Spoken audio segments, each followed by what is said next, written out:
And to trending now, as I said, I'm fascinated by the big cultural divide in the royal family. You've got Queen Elizabeth, King Charles representing duty above all. You've got Prince Harry and wife Meghan Markle putting themselves and their feelings first. And that's a very, woke thing to do. And they're trashing the royals, meanwhile, to earn millions, which they can do because the sense of duty isn't quite there. And they've polarised the world. It's not just them, you see, because you've got many Britons siding with the royal family, quite a few Americans, perhaps less now, a lot of people on social media in particular, siding with Harry and Meghan. Well, we sure have seen that division today after Harry and Meghan, unlike every other couple in the procession, left Westminster Hall holding hands.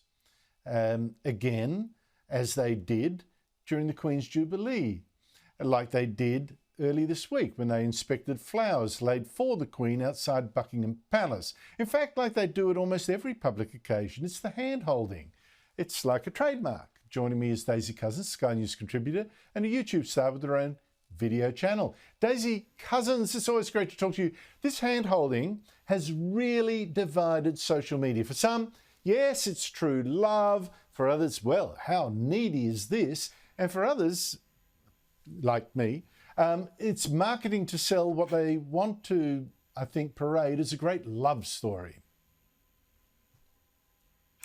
Well, look, the hand-holding is certainly many things, Andrew, but one thing it definitely is calculated. There is a very, very distinct point behind it. It's also kind of vaguely comical. I mean, watching that very formal procession go by with everyone in military uniforms looking incredibly somber, standing a very specific distance apart, and then you got Meghan and Harry kind of bringing up the rear, holding hands, looking very lovey-dovey. It's not actually selling the brand that I think they want to sell. I think they just look silly. But there's quite a bit to it. Yes, it's needy, and I agree with you, it's selling a brand, but it's part of a pattern of behaviour that Meghan and Harry were engaging in sort of right from the outset when their relationship became public. Now, there is a convention for working royals, and certainly there were working royals for a time there. They are not allowed to have any public displays of affection, no hand-holding, no kissing, nothing like that. It's to maintain a kind of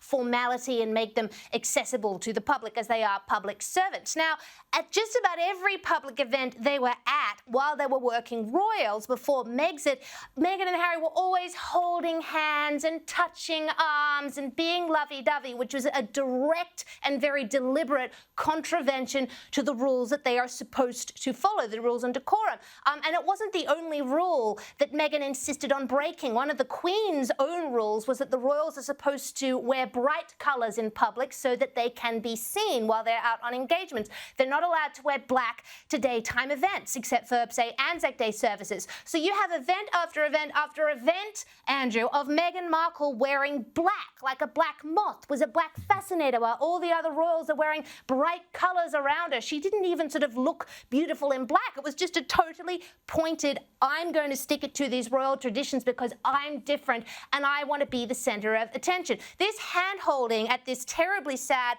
formal occasion is simply a continuation of that behaviour from the two of them. And it is quite appalling, Andrew, that even the death of Her late Majesty Queen Elizabeth II was not enough for them to put aside their attention-seeking ways and just follow the protocol. And a lot of people forget she's in her 40s. Now, I love holding hands with my wife, but, time and place and all that kind of stuff. And in fact, there was one moment when Harry was giving his speech earlier this year to the United Nations when, during the ceremonies, he took his hand away and Markle snatched it back and to put it back in her lap. It was a two-handed grab to make sure, and she just kept it there. I mean, there's a sort of neediness here, or is she scared that if she let him go, he'd go away? Yeah, it's really weird. That footage is so awkward because poor old Harry, I'm sure occasionally he wants his hand free. It was without missing a beat. She didn't even look at him. It was just a sort of, I'm going to, reach and pull it back. It was very, very strange. And perhaps there is sort of a kind of neediness and insecurity behind it. But I really think, Andrew, it is to continue to sell that brand, that theirs is a true love story and that they're, new age sensitive folks who are in touch with their feelings, definitely. But as you said, they're not teenage sweethearts. Like, it's not cute. She's 41, he's 38. They're far too old to be doing that. They also have 2 kids and they're members of the aristocracy. Like, as you say, time and place. It's not cute, it's not sweet, it's just kind of weird, and I'm sort of sick of it.